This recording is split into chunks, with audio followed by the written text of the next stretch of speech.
Oh my goodness, they say, just DM me, direct message me. Social media, the digital world, how does it invade every area of our world? How do we maintain healthy relationships in a digital age? Next, here on Hope and Possibilities. Dr. Gregory Jantz is a best-selling author of over 45 books and the founder of the Center A Place of Hope, voted a top 10 center for depression treatment in the U.S. As the pioneer of whole person care, Dr. Jantz is known as the messenger of hope. Now the nation's expert on anxiety, depression, substance abuse, relationships, trauma, and PTSD, here is Dr. Gregory Jantz. Okay, we all live in the digital world. Hi, it's counselor educator Dr. Greg Jantz. And as founder of the Center A Place of Hope, we are really, as of today, in year 41. 41 years, and I can tell you the last 5 is when it started. The digital divide, the digital addiction, and here's what we begin to see.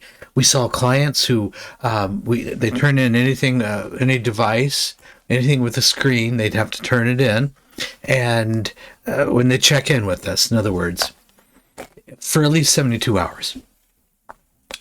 And they begin, and by the way, we're a place where clients come and they stay. They're here for a while, however long they need. Typical stay is 4 weeks. But we found about 5 years ago, checking in the digital devices, as we call them, cell phones, iPads, laptops, anything with a screen. Used to be iPods, and it was the music. That's different now. But one of the things that happened is probably half of our clients began to, after turning in on day 2, they were super irritable. They would show up at our welcome desk, kind of almost at times hyperventilating and saying, I gotta have my phone back or my laptop back. I forgot to do an email or something. But they were going through withdrawal symptoms. Their heart rate was up, sweaty palms, irritable, and just demanding that they get their device back. About half the clients. And no, we call it a 72-hour detox. We just want everybody's full attention. We want to know, is this really a problem for you?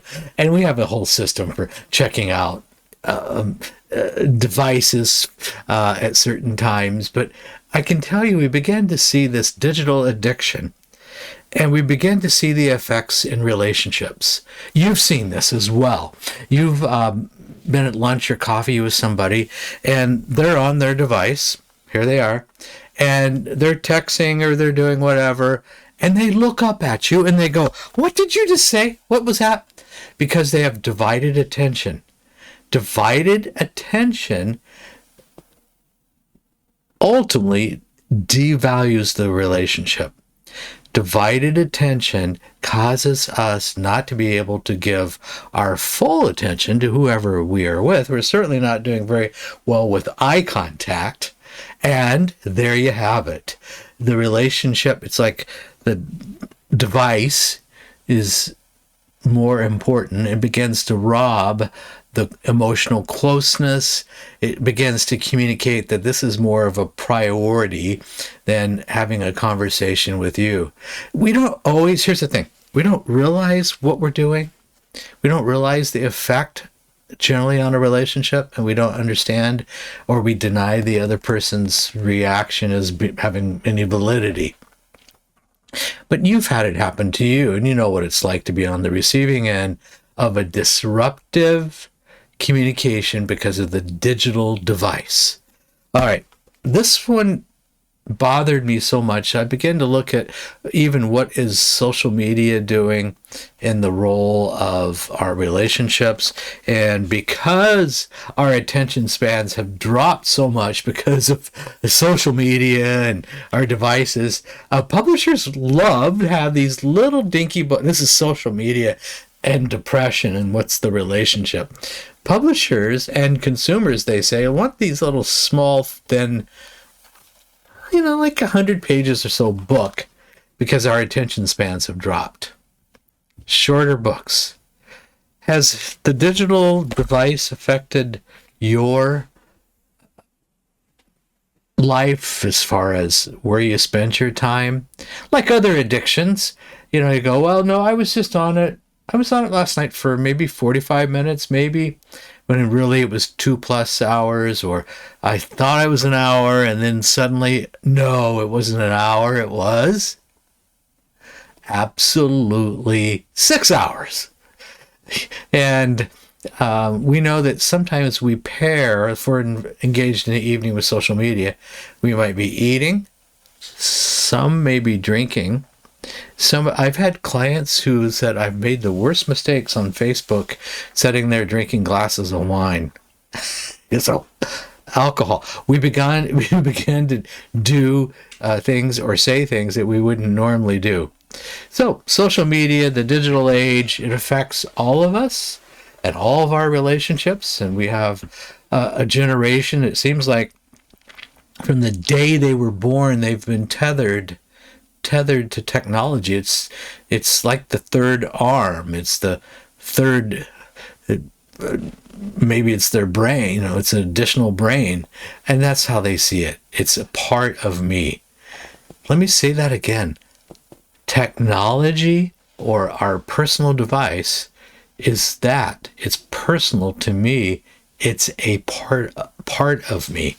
So, relationships. I've got some great notes here, and I just want to share that technology does shape our relationships. It shapes our brain, overstimulating the brain, developing brain, particularly if we're looking at kids. We're really concerned about the younger ones, 6, 7, age 9 is when we have the exposure, oftentimes, at least right now, to pornography on the internet. So that starts really, really early. But 12 to 17, you can really see full-blown, active digital addiction. Now, there's different opinions about what is a digital addiction. And some say, no, it's not really an addiction. I'm sharing from our experiences now with a large number of clients who have come through our program and have certainly been affected by what they're going to describe personally as an addiction to my device. And I've not even mentioned yet, but to gaming, that's a part of it. All right. So technology shapes all of our relationships. And, we live in a world where it can be really good use of technology or really bad. You can text, swipe, direct message. Staying connected, not necessarily in relationship, but staying connected is easier than ever before. And it can be an initial sense, and there's that chemical in the brain, dopamine, that gets raised, particularly in something that seems to be positive and gaming or Instagram messages. But there is the satisfaction from communicating online, achieving what we feel is achieving something digitally, and you get that dopamine surge. That's the pleasure chemical in the brain. It is also the chemical that, like cocaine and other drugs, affect the dopamine. All right, and if you suddenly go, okay, I'm going to give my device a break. We did this as a family for a while ago when kids were growing up, and our day was Sunday, and it was a technology-free or detox Sunday from devices. And I have to tell you, at first it didn't go well, and but we'd always engage in an activity that made it more difficult, like bike riding or hiking. And as we moved through this, over time, it ended up being a real positive for our family to have a period of time when we were digital free. Granted, it was really just a significant part of one day a week. But what happened was we were able to do a better job of re-engaging with one another. All right. It's changed how we define communication. It's defined how communication looks. It's got its own language. And you can ask a boomer to go to a Zoomer, Gen Z, and say, well, what did you mean? And what does this really say? So different levels of communication, and kind of takes on, depending on your age group, your own personalized language that not everybody's going to understand. So why do people, and I wrote down these words, why do people feel distant? Why do they feel distracted and disconnected? Distant, distracted, and disconnected. Because we have more ways of being connected. Well, if we're already struggling in our relationships, our real-time relationships, and you turn to the digital world, you're going to be disappointed. The more time we spend online, actually what people feel is more of the symptoms of being lonely or more of the symptoms of being depressed. That's why I wrote the little book on social media and depression. Because if you've already struggling with depression, this social media and all the time in the digital world tends to amplify that and those symptoms. So here we go. How has it affected our relationships? Well, something called online dating. And what we mean there is people have new ways of meeting one another. But dating has also become more transactional. Hey, you look at this, and you don't really get to know anybody in an online dating app. And how we present ourselves can be really, maybe you've found this out, but really different than how a person is in person. And none of your emotional or psychological baggage is on that dating app profile. Okay. But things begin to feel like more transactional. And there is different motivations for using a dating app. So I think there can be a sense of endless searching, as though we've kind of forgotten, how do I develop a real relationship? There is a pseudo trust in a digital relationship. Suddenly, and you go, I have all these friends, and I get all these likes. But they're not real relationships, but I treat them as though we're best friends, but we've never gone through the various stages of developing a relationship. So let's look at text over talking. Okay. Oh, the easy one for us all to fall into. Text messages, easy, convenient. I can voice text. But if I'm looking to, and it can be a good, fast way of communication, but if I'm looking to connect on a deeper level, I'm not going to be able to have that in a text. I may already have a deeper level communication with somebody, and then a text is just complementary to that relationship that exists, but I don't start off building a relationship and just staying in the text world with that person and develop a sense of true intimacy. We can use texting to avoid important issues. I can say things on a text that I can ghost a person, and I can drop a bomb and then drop out and not be around. That's another factor because ghosting is a lot easier to do online. Ghosting is simply, I don't respond. I'm done with the relationship. I don't deal with any issues. I disappear, and it feels like betrayal and rejection. So, all right. Have you heard of phone distraction, phubbing? It's the person who's simply looking at their phone when they're supposed to be talking with you. It's the whole idea of snubbing somebody with your phone. I think it can seem harmless, But the message is communicating that you're devaluing the other person, and that devaluing the other person is such that you break emotional intimacy, you begin to break emotional trust. If I'm looking at something and not you, even though I may not intend to do that. All right.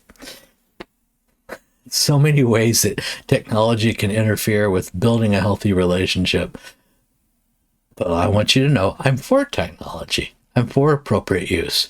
But our kids, many of our kids today don't even know how to build a normal relationship, or what's getting to know somebody really, and how to develop trust. What is truly a best friend? You see, all the definitions have changed. How do I maintain and have a healthy relationship in the digital age?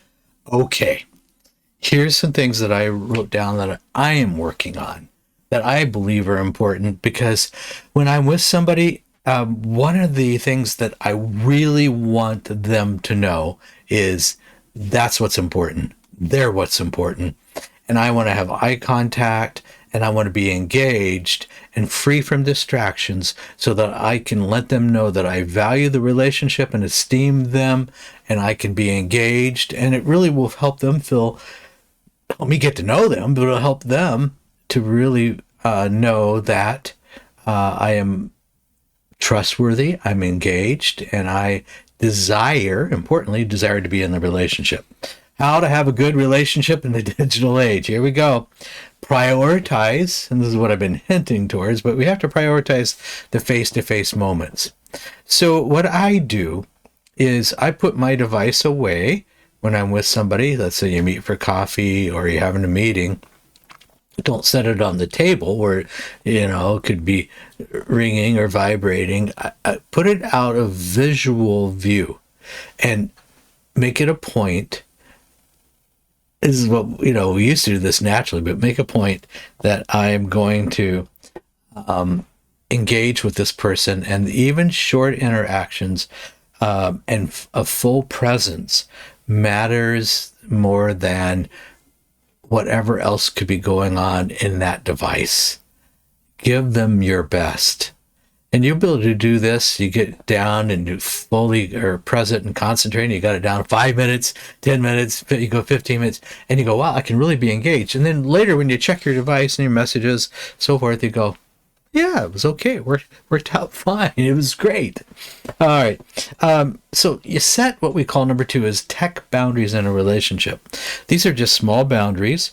For example, if we want to have an important conversation, we put our devices away. There's no devices at like dinner table. That's something we did at our home. Just when we eat and when we're sitting around a table, we're fully present for one another. If there's something that you want to do or show me, let's do that after dinner. We're not going to ignore technology and pretend it doesn't exist, but we're not going to allow it to interfere. So have a time, meal times, usually it works well, where we really do set it aside, not on the table, but we set it aside. And if we have conversations online with somebody, those that are meaningful conversations, those that are problem solving, those that require mutual engagement. Email is not the place to do it. Texting is not the place to do it. If you're texting, you go, okay, this would work better if I just picked up the phone and called this person. Hey, can I give you a quick call? And that says a lot. So be the one to initiate that. I think the power of engaging in meaningful conversations offline versus online is a real trust builder in a relationship. All right. Notice that your habits without judgment. I wrote this down to start observing how often you go for your device when you're with somebody. You go, I'm a little bored, and so you pick up your device. How often are you doing that? counted in an hour. Now, in a day's time, it used to be that an average adult was, whatever that might be, but was picking up their phone in excess of 300 times a day. You think it's that or higher still? Absolutely. Sometimes you don't put it down. And the little timer on your device, how long you were on and what you were on, try tracking that for a day. And then we need to ask ourselves a few questions.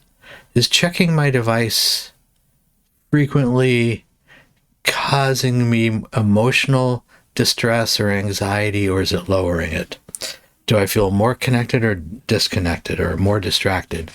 Just to begin to create this system of awareness. I would encourage you, I've got some good tests online on aplaceofhope.com. Upper right, there's a tab that says test. They're free, they're confidential, but some of this will apply depression, anxiety, social media, digital addiction, but also just a quick reference, social media and depression, and just what's going on there, what's really going on in the brain as well. Now, technology is a part of our lives. It's not going to go away. It's going to grow more and more advanced. We have our AI and artificial intelligence that's even giving you all the suggestions of how you can respond in a text message. But I think we make a decision, and it's a decision we make over and over and over, that it's not going to take control of our relationships. So here's a few things, and we got to keep working on that. That's active engagement. And remember, everybody needs a look, so eye contact, a word, they need a word, they need to hear that, and the word is usually a word of positive encouragement. They need to hear voice tone, so they need to hear, and then we call it a look, a touch, and a word. So the touch part is it a pat on the back? Is it a handshake? Is it a hug? Whatever is appropriate. But those three things. So think in terms, how well am I on delivering a look? Okay, engagement with my eyes. A touch, appropriate touch, hug. The physical presence is very significant. And a word. What are my words? What is the sound of my words? What am I projecting in my words? And this is all in the offline. This is all offline category. Okay, not online. We think we're given a look, a touch, and a word online, but that's not what's happening. All right, in person, you have a chance to create more emotional depth. And yes, I do believe that you can do video conferencing. You can't maintain a deep relationship that way.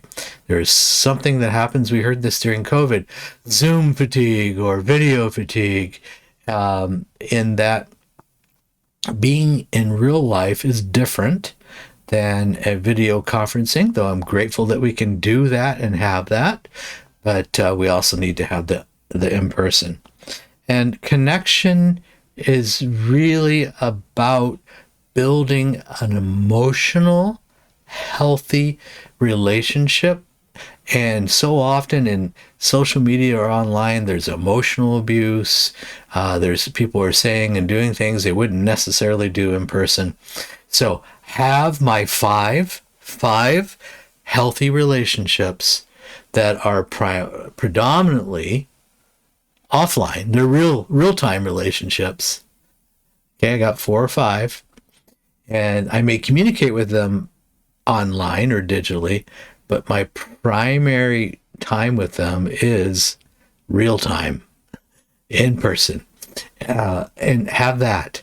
And then you may have another larger subset of people that you're in contact with in a digital forum, but they're not your close intimates. All right, just some thoughts to consider as we all want to maintain relationships, healthy ones, in the digital age.